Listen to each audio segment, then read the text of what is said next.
Vous écoutez Troupeau de Dieu. The fiery furnace.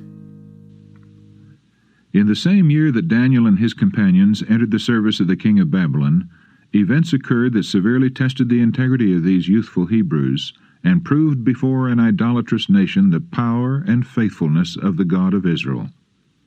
While King Nebuchadnezzar was looking forward with anxious forebodings to the future, he had a remarkable dream, by which he was greatly troubled and his sleep brake from him.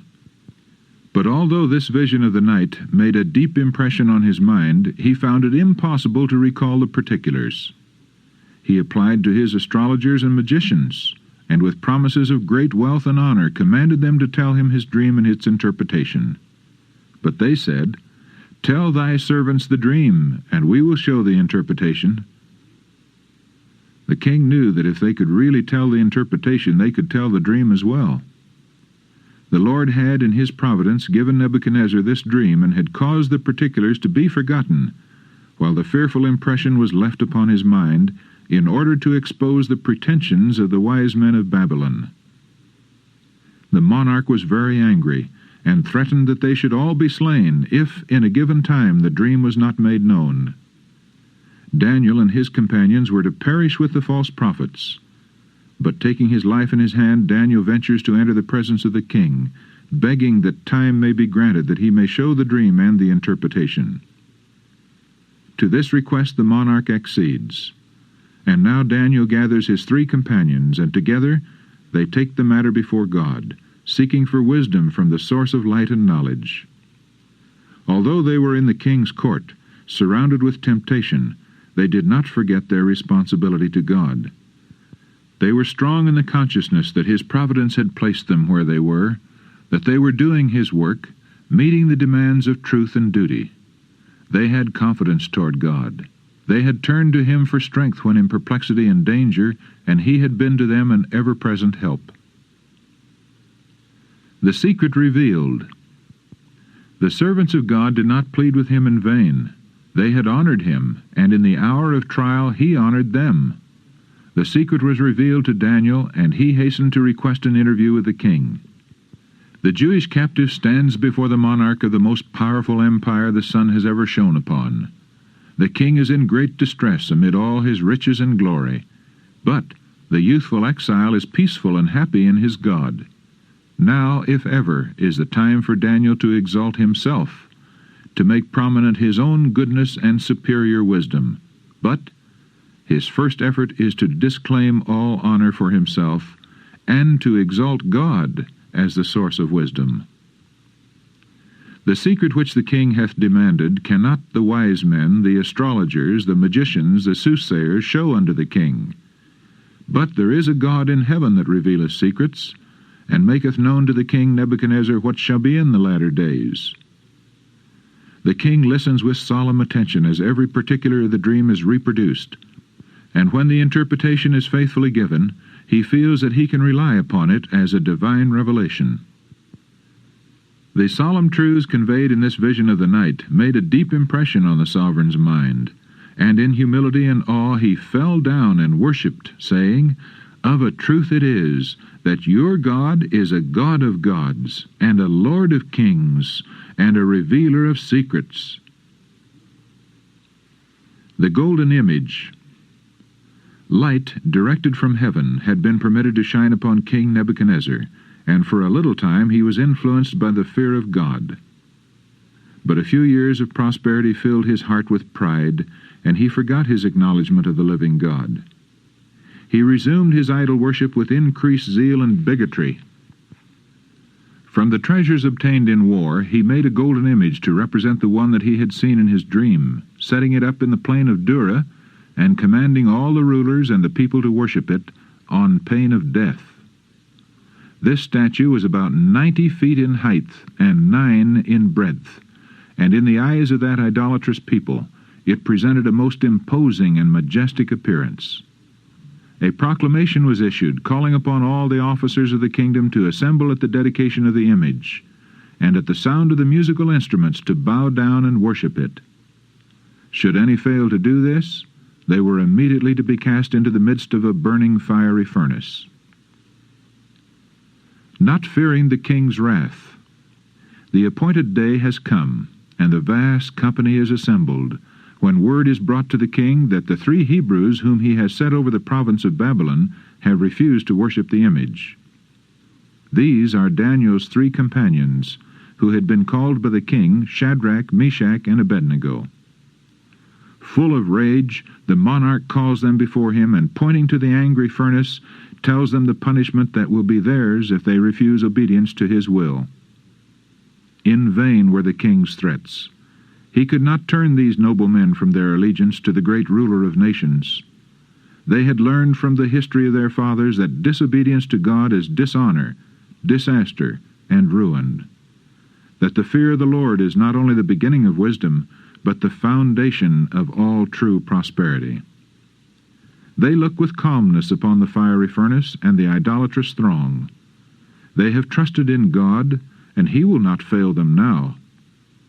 Their answer is respectful, but decided. Be it known unto thee, O king, that we will not serve thy gods, nor worship the golden image which thou hast set up. The proud monarch is surrounded by his great men, the officers of the government, and the army that has conquered nations, and all unite in applauding him as having the wisdom and power of the gods.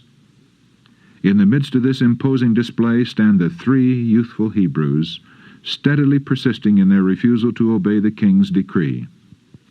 They had been obedient to the laws of Babylon, so far as these did not conflict with the claims of God, but they would not be swayed a hair's breadth from the duty they owed to their Creator. The king's wrath knew no limits. In the very height of his power and glory, to be thus defied by the representatives of a despised and captive race was an insult which his proud spirit could not endure. The fiery furnace had been heated 7 times more than it was wont, and into it were cast the Hebrew exiles. So furious were the flames that the men who cast them in were burned to death. In the presence of the Infinite, suddenly the countenance of the king paled with terror. His eyes were fixed upon the glowing flames, and turning to his lords he said, "Did not we cast 3 men bound into the midst of the fire?" The answer was, "True, O king." And now the monarch exclaimed, "Lo, I see 4 men loose, walking in the midst of the fire, and they have no hurt, and the form of the 4th is like the Son of God." When Christ manifests himself to the children of men, an unseen power speaks to their souls. They feel themselves to be in the presence of the Infinite One. Before his majesty, kings and nobles tremble, and acknowledge that the living God is above every earthly power. With feelings of remorse and shame, the king exclaimed, "Ye servants of the Most High God, come forth." And they obeyed, showing themselves unhurt before that vast multitude, not even the smell of fire being upon their garments.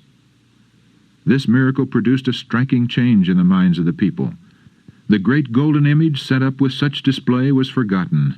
The king published a decree that anyone speaking against the God of these men should be put to death, because there is no other God that can deliver after this sort. Steadfast integrity and the sanctified life. These 3 Hebrews possessed genuine sanctification. True Christian principle will not stop to weigh consequences. It does not ask, "What will people think of me if I do this?" Or, "Will it affect my worldly prospects if I do that?" With the most intense longing, the children of God desire to know what he would have them do, that their works may glorify him. The Lord has made ample provision that the hearts and lives of all his followers may be controlled by divine grace, that they may be as burning and shining lights in the world. These faithful Hebrews possessed great natural ability. They had enjoyed the highest intellectual culture, and now occupied a position of honor. But all this did not lead them to forget God. Their powers were yielded to the sanctifying influence of divine grace. By their steadfast integrity, they showed forth the praises of him who had called them out of darkness into his marvelous light. In their wonderful deliverance were displayed before that vast assembly the power and majesty of God. Jesus placed himself by their side in the fiery furnace, and by the glory of his presence convinced the proud king of Babylon that it could be no other than the Son of God.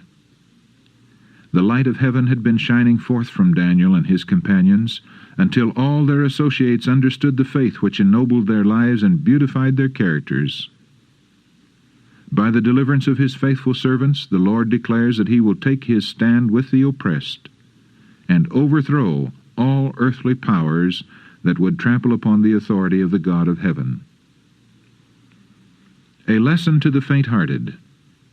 What a lesson is here given to the faint-hearted, the vacillating, the cowardly in the cause of God. What encouragement to those who will not be turned aside from duty by threats or peril. These faithful, steadfast characters exemplify sanctification, while they have no thought of claiming the high honor. The amount of good which may be accomplished by comparatively obscure but devoted Christians cannot be estimated until the life records shall be made known, when the judgment shall sit and the books be opened. Christ identifies his interests with this class. He is not ashamed to call them brethren. There should be hundreds where there is now one among us so closely allied to God, their lives in such close conformity to his will, that they would be bright and shining lights, sanctified wholly in soul, body, and spirit. The conflict still goes on between the children of light and the children of darkness. Those who name the name of Christ should shake off the lethargy that enfeebles their efforts and should meet the momentous responsibilities that devolve upon them. All who do this may expect the power of God to be revealed in them. The Son of God, the world's Redeemer, will be represented in their words and in their works, and God's name will be glorified. As in the days of Shadrach, Meshach, and Abednego, so in the closing period of earth's history, the Lord will work mightily in behalf of those who stand steadfastly for the right. He who walked with the Hebrew worthies in the fiery furnace will be with his followers wherever they are. His abiding presence will comfort and sustain. In the midst of the time of trouble such as has not been since there was a nation, his chosen ones will stand unmoved. Satan, with all the hosts of evil, cannot destroy the weakest of God's saints. Angels that excel in strength will protect them, and in their behalf Jehovah will reveal himself as a God of gods, able to save to the uttermost those who have put their trust in him. This last statement is from Prophets and Kings, page 513, which incidentally is written by the same author, Mrs. Ellen G. White.